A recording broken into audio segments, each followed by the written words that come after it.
ఈ నీటిని రెండు రాష్ట్రాలు ఎలా ఉపయోగించుకోవాలనే అంశంపై ఇద్దరూ కూర్చొని మాట్లాడుకోవాలని, రెండు రాష్ట్రాలకు లాభం చేకూరే విధంగా ప్రణాళికలు రూపొందించుకోవాలని కేసీఆర్ గారు సూచించారు. ఇద్దరూ కూర్చొని మాట్లాడుకోవాలని, రెండు రాష్ట్రాలకు మేలు జరిగే విధంగా ప్రణాళికలు రూపొందించుకోవాలని కేసీఆర్ సూచించారు. What Revanth Reddy says yesterday? అసలు ఇక్కడనే 1000 టీఎంసీలు బంకచెర్ల కేసీఆర్ ఇచ్చేసిండు, 3000 టీఎంసీలు అనే బ్రహ్మ పదార్థం ఎక్కడి నుంచి వచ్చిందని మాట్లాడతారు. ఇంతకుముందే మీకు నేను చూపించిన 3000 టీఎంసీలు సెంట్రల్ వాటర్ కమిషన్ అధికారిక లెక్కల ప్రకారంగానే అండ్ యావరేజ్ సంవత్సరానికి 3000 సముద్రంలో కలుస్తున్నాయని సిడబ్ల్యూసి చెప్పింది. ఆ రోజు అపెక్స్ కౌన్సిల్లో కేసీఆర్ గారు కృష్ణానది మీద మన వాడకం 1000 టీఎంసీలు మించడం లేదు, 3000 టీఎంసీలు సముద్రంలో కలుస్తున్నాయి కనుక రెండు రాష్ట్రాలు కూర్చొని మాట్లాడుకొని ఇరు రాష్ట్రాలకు ఉపయోగపడే విధంగా ప్రణాళికలు రూపొందించుకుంటే మంచిగా ఉంటుంది అని ఆయన మాట్లాడారు. దాంట్లోనే నెక్స్ట్ ఇంకో మాట కూడా చెప్పారు. ఆయన రేవంత్ రెడ్డి గారు అదే పేజీలో ఇంకొక లైను ఎజెండా 5లో కేసీఆర్ గారు చెప్పారు, కానీ దాన్ని ఆయన చదవలేదు. చూడండి దాంట్లో ఏం చెప్తారు కేసీఆర్ గారు. అదే పేజ్ కూడా కాదు, వేరే పేజీ కాదు, వేరే మీటింగ్ కూడా కాదు, same meeting same page. Paragraph 1 మనం చదివాము, దిస్ ఇస్ పారాగ్రాఫ్ 5. అది చదవడు, అది దాస్తాడు. పారాగ్రాఫ్ 1లో కూడా ఉన్నదేం లేదు. కేసీఆర్ గారు తీసుకోండి అని ఎక్కడ రాయలే. మన అవసరాలు ఉన్నాయి, రెండు రాష్ట్రాలు మాట్లాడుకోవాలి, ఇద్దరికి ఉపయోగపడే విధంగా కూర్చొని మాట్లాడుకొని చర్చించాలి అన్నాడు. అంతే, తీసుకోమని అన్నాడు ఎక్కడన్నా? అందులోనే మరింత స్పష్టంగా అదే పేజీలో అదే మీటింగ్లో కింది పారాగ్రాఫ్లో పారాగ్రాఫ్ 1 చదివిండు రేవంత్ రెడ్డి, పారాగ్రాఫ్ 5 కూడా నేను చదివి వినిపిస్తా.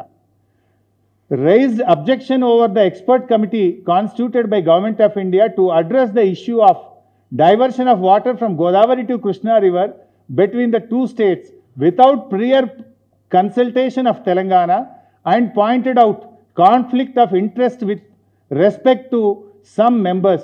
He requested for reconciliation of committee as already requested.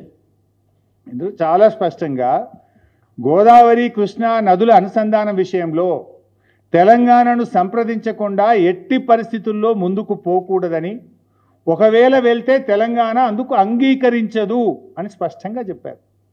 అంటే మా అనుమతి లేకుండా ముందుకు పోవడానికి వీల్లేదు, వెళ్తే మేము అంగీకరించాం. ఈ categorically said where he agreed, he opposed. In fact ఆయన క్లియర్గా మేము అంగీకరించము, మా అనుమతి లేకుండా తీసుకుపోవడానికి వీల్లేదు అని అంత స్పష్టంగా అదే పేజీలో పారాగ్రాఫ్ 5లో చెప్తే, దీన్ని మాత్రం దాస్తాడు. 1000 నీ ఇష్టమునంతా తీసుకుపో, 1000 ఇచ్చి నీ ఇష్టమునంతా తీసుకో, 1000 ఆడిచ్చేది ఏంటండి? That is the right of Telangana people. People fought for water. ఉద్యమం ఎందుకు జరిగింది? తెలంగాణ ఉద్యమం నీళ్ళ కోసం పోరాటం జరిగింది. అమరులు ఎందుకైనరు? నీళ్ళ కోసం అమరులేని. నువ్వెవడి 1000 ఇచ్చి మొత్తం తీసుకుపోవడానికి? ఎన్నో త్యాగాల పునాదుల మీద, ఎన్నో పోరాటాల మీద, ఎన్నో ఉద్యమాల మీద తెలంగాణ వచ్చింది. నువ్వు ఉద్యమం చేయలేదు కనుక, నువ్వు పోరాటం చేయలేదు కనుక దాని విలువ నీకు తెలియదు మిస్టర్ రేవంత్ రెడ్డి. నీకు దాని విలువ తెలియదు. ఎప్పటికైనా నీకు అసలు నీళ్ళ గురించి నీకు ఐడియా ఉంటే కదా, నీకు ఆ పోరాటాల గురించి నీకు తెలిస్తే కదా నువ్వు అట్లా మాట్లాడతావా నువ్వు? ఎందుకంటే నువ్వు ఎంతసేపు అడ్డదారిలో పార్టీలు మారుకుంటూ అధికారంలోకి వచ్చినావు తప్ప నువ్వు ఎన్నడూ ఉద్యమం చేసినవి కాదు. పోరాటాల విలువ నీకు తెలియదు.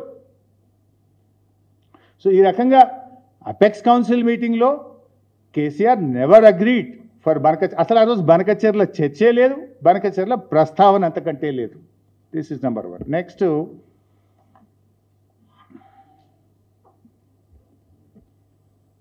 ఇక జగన్మోహన్ రెడ్డి గారితో మీరు మాట్లాడారు అని అదొక బురదలుతాడు.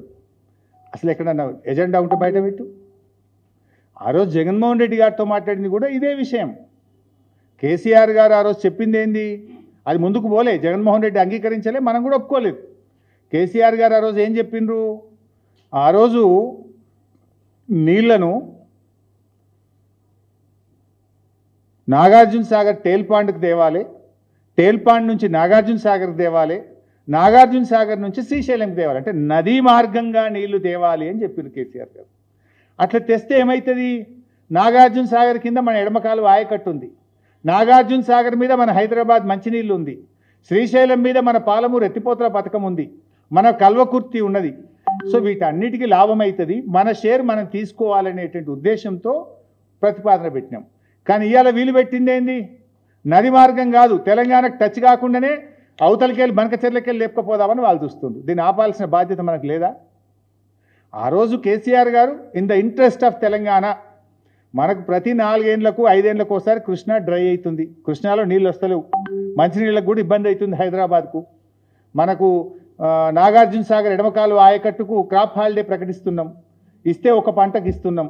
అందువల్ల నది మార్గంగా నాగార్జున సాగర్ శ్రీశైలంకు తెచ్చుకుంటే సో దట్ ఏదైనా డ్రై అయినప్పుడు కూడా మన రాష్ట్ర వాటా మనం దాంట్లో పొందొచ్చు అనేటువంటిది మన ప్రతిపాదన.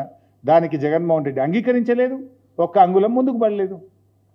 నువ్వేదో రాసిచ్చుండని మాట్లాడుతూ all fake, all non sense, all silly. ఇంకా మాట్లాడతాడు అసలు తెలంగాణలో ఒక్క ప్రాజెక్టు కట్టలేదని మాట్లాడతాడు. అసలు సమైక్య రాష్ట్రంలోనే బాగా పని జరిగిందంటాడు. ఇక అదే ధ్యాస ఈయనకు, ఎంతసేపు అదే ఆ చంద్రబాబు నాయుడు దాంట్లోకి వెళ్ళి బయటకు వచ్చేట్లేడు. సమైక్య రాష్ట్రంలో పని బాగా అయిందట. ఇప్పుడు 2004 నుంచి 14 దాకా కాంగ్రెస్ ప్రభుత్వం అధికారంలో ఉంది, 2014 నుంచి 23 దాకా బీఆర్ఎస్ ప్రభుత్వం అధికారంలో ఉంది. అప్పుడు రాజశేఖర రెడ్డి గారు కాంగ్రెస్ ప్రభుత్వం జలయజ్ఞం అని ఓ పెద్ద కథ పెట్టిండు. ఇదే రేవంత్ రెడ్డి అప్పుడు జలయజ్ఞంగా ధనయజ్ఞం అనుకుంటే అదే కాంగ్రెస్ పొలు తిట్టిండు. సోనియా గాంధీ బలిదేవత అంటాడు, దేవత అంటాడు, జలయజ్ఞం ధనయజ్ఞం అంటాడు, ఇప్పుడు చాలా గొప్పది అంటాడు. ఇక ఆయన నోటికి మొక్కాలనుకోండి. 2004 నుంచి 14 దాకా కాంగ్రెస్ ప్రభుత్వం అధికారంలో ఉన్నప్పుడు తెలంగాణలో ఇచ్చిన ఆయకట్టు 6,64,000 ఎకరాలు. 10 ఏళ్ల కాంగ్రెస్ హయాంలో తెలంగాణ ప్రాంతంలో వచ్చిన ఆయకట్టు 6,64,000 ఎకరాలు. బీఆర్ఎస్ 9.5 ఏళ్ళు, అందులో 2 ఏళ్ళు కరోనా, 9.5 ఏళ్ళ బీఆర్ఎస్ హయాంలో ఇచ్చిన నీళ్లు 48,74,000 ఎకరాలు. నక్కకు నాగలోకానికి ఉన్నంత తేడా. ఇందులో 5,71,000 ఏమో కొత్త ఆయకట్టు కాంగ్రెస్ హయాంలో, 93,000 ఎకరాలేమో స్థిరీకరణ. బీఆర్ఎస్ హయాంలో 17,24,000 ఎకరాలు కొత్త ఆయకట్టు, 31,50,000 ఎకరాలు స్థిరీకరణ. ఎట్లా చూసిన 571, 17, 24 మోర్ దాన్ 3 times కదా. మరి నీళ్ళు రాలేదని మాట్లాడుతూ this is not my record, this is the irrigation department record. ఇక ప్రాజెక్టులే పూర్తి కాలేదంటాడు. ఇప్పుడు ఇదే గోదావరి నది మీద మన హక్కును ఎస్టాబ్లిష్ చేయాలని, మన నీళ్లు మనం రాబట్టుకోవాలని కేసీఆర్ గారు గోదావరి మీద ఆనాడు ఉమ్మడి ఆంధ్రప్రదేశ్లో ఒక శ్రీరామ్ సాగర్ తప్ప ఏది కాలే. కేసీఆర్ గారు వచ్చినాక సదర్మాట్ కట్టిండ్రు.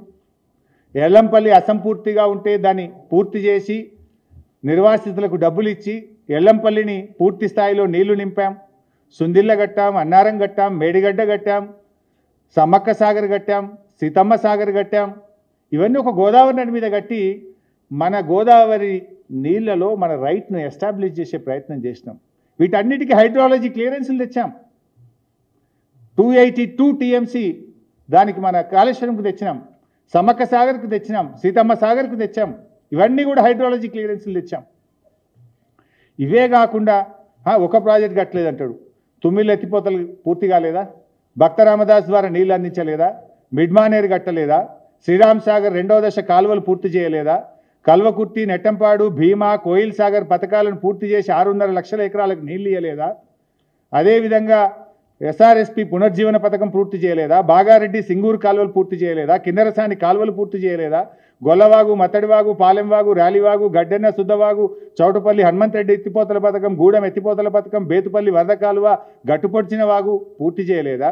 సమ్మక్క సాగర్ బ్యారేజ్ కట్టి దేవాదులకు సంవత్సరంలో 300 రోజులు నీళ్ళు వచ్చేటట్టు చేయలేదా? చనాకా కొరాటా బ్యారేజ్ ఆదిలాబాద్ జిల్లాలో కట్టలేదా?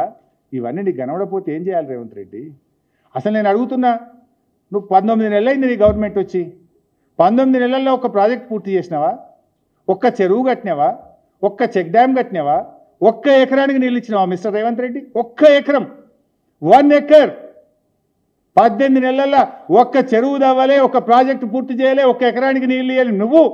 నువ్వు చేసింది ఏమున్నది? పెద్దవాగు కొట్టుకపోయింది, ఆయనత SLBC కుప్పగూలిపోయింది, పాలమూరు ప్రాజెక్టులో pump house Vattem pump house మునిగి పీకింది. గింతే నువ్వు చేసింది, కూలగొట్టినావు, మునగొట్టినావు, తెగ్గొట్టినావు, పెద్దవాగు తెగ్గొట్టినావు, ఆ ఎస్ఎల్బీసీ టన్నల్ కూలగొట్టినావు, వట్టెం నువ్వు మునగొట్టినావు. గింతకు మించి నువ్వు చేసింది ఏంది రేవంత్ రెడ్డి? ఏందో పీక్ పొడిచినా అని మాట్లాడుతావు. అన్ని నోరు తెరిస్తే అబద్ధాలే. అదే ఏమైనా చెప్పడానికి లేకపోతే వినటోనికన్నా బాధ అవుతుంది భయ్, సిగ్గుండా. ఇది అంటారు చూడు, అట్లున్నది నా పరిస్థితి. అది వింటుంటే ఇబ్బంది అవుతుంది. నిన్న మాట్లాడుతూ తమ్మిడి హేటికెళ్ళి గ్రావిటీ ద్వారా నీళ్ళు వస్తుండే అంటాడు. అరే అమ్మ, వీళ్ళకి ఏం చెప్పాలి? ఎక్కడి కథ ఇది? అది ఉన్నా, అది చూపిస్తా ఒకసారి. ముఖ్యమంత్రి గారు చెప్తాడు, నీటి భారతలో ఆంధ్రాకు 31,003. నిన్న మాట్లాడండి తమ్మిడి హేటి మీద లేదా? సరే, నిన్న మీరు అందరు చూసేది కదా, నేను చెప్పేది ఏముంది. తమ్మిడి హేటి కడితే గ్రావిటీ ద్వారా నీళ్ళు వస్తాయి. ఇది ఈ డ్రాయింగ్ మీకు కూడా షేర్ చేస్తా. ఇది అప్పుడు నేను ఇరిగేషన్ మినిస్టర్ ఉన్నప్పుడు డ్రాయింగ్. తమ్మిడి హట్టి నుంచి ఎల్లంపల్లికి నీళ్లు రావాలంటే 2 లిఫ్ట్లు ఉంటాయి బాస్. 2 లిఫ్ట్లు, ఒకటి కాదు 2 లిఫ్ట్లు. ఈయన గ్రావిటీ అంటాడు. లిఫ్ట్ 1 74వ కిలోమీటర్ దగ్గర 29 మీటర్ల లిఫ్టు. లిఫ్ట్ 2 92వ కిలోమీటర్ దగ్గర 19 మీటర్ల లిఫ్టు. ఉందా? ఉంది కదా. 2 లిఫ్ట్లు ఉన్నాయి దాంట్లో. తమ్మిడి హట్టి నుంచి ఎల్లంపల్లికి రావడానికి 2 లిఫ్ట్లు ఉన్నాయి. ఈయన మాట్లాడుతూ లిఫ్ట్ లేదు, గ్రావిటీ ద్వారా వస్తాయని. ముఖ్యమంత్రి నువ్వు కొత్తగా ముఖ్యమంత్రి కూడా కాలేదు, ఇప్పటికి ఏడాది అర్థం అయిపోయాయి. ఇంకెప్పుడు నేర్చుకుంటావు? ఇంకెన్ని రోజులు పడుతుంది నువ్వు నేర్చుకోవడానికి? ఏడాది అర్థమైనాక కూడా నీ అజ్ఞానాన్ని బయట పెట్టుకుంటే రాష్ట్ర ప్రజలు ఏమనుకోవాలి నిన్ను? 2 లిఫ్ట్లు ఉన్నాయి కదా. ఇక ఏమన్నా మాట్లాడితే ప్రతిపక్షంలో ఉన్నప్పుడు అంటే నువ్వు ఎటుబాట్లనే చెల్లింది. You are a chief minister, you are in a responsible position, constitutional పోస్ట్లో ఉన్నావు. మాట్లాడేటప్పుడు ఆచి తూచి 1కి 2 సార్లు చూసుకొని మాట్లాడాలి మిస్టర్ రేవంత్ రెడ్డి.